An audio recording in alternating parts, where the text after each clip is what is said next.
السلام علیکم ورحمت الله تعالی وبرکاته. حامد و مسلم وبعد. یو محترم ورور پوښتنه کړې ده چې یاره د مازدیګر مونځ کې زمونږ امام مسافر و، هغه 2 رکعاته وکړل او سلام یې واړه. اوس موږ چې دا کوم بقیه 2 رکعاته وي یا اتمام کوو نو دا به په کومه طریقه کوو؟ جناب محترم، مقیم د مسافر امام پسې بالکل اقتدا کولی شي. مقیم چې هغه مقیم یو 4 رکعاته کوي، هغه د هغه امام پسې چې هغه مسافر یو 2 رکعاته کوي اقتدا ورپسې صحیح ده.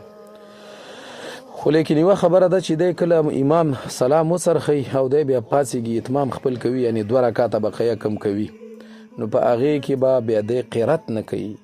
قرات د فاتحې کول په هغې کې دا مکروه تحریمي دي، ځکه دی په حکم د لاحق کې دی او لاحق کې قانون دا دی چې به قرات نه کوي، نو فلهذا دی به هم قرات نه کوي.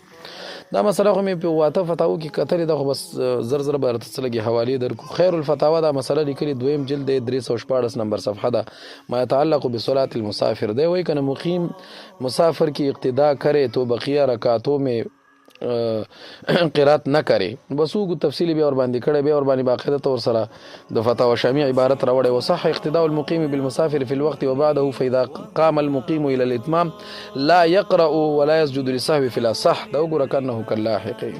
او بیا د روسته وایي کنه فإن قرأ كره تحریما، که قرات وکړو دا مکروه تحریمی دی. دا قرنګ دا مسله فتاوا حقانی لیکلې 3 جلد 355 نمبر صفحه د باب صلاة المسافر.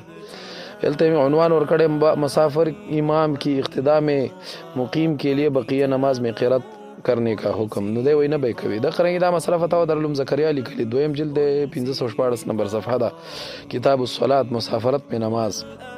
نو دی لیکي چې مقیم مسافر کے پیچھے اپنے بقیہ نماز میں قرات.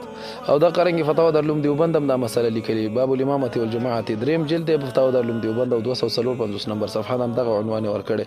دا مسله فتاوا محمودیه ډیره مفصله لیکلې، فتاوا محمودیه 1 جلد او 526 نمبر صفحه ده، باب صلاة المسافر. مسافر امام کے پیچھے مقیم مقتدی کی نماز میں بقیہ رکعتوں میں قرات کا حکم. نو دی وایي نه به یې کوي. نو خلاصه د خبرې دا ده چې مقیم د مسافر امام پسې اقتدا خو کولی شي، خو چې کله دی اتمام ته پاڅېږي او خپل منځ پوره کوي هغې رکعتونو کې به قرات نه کوي.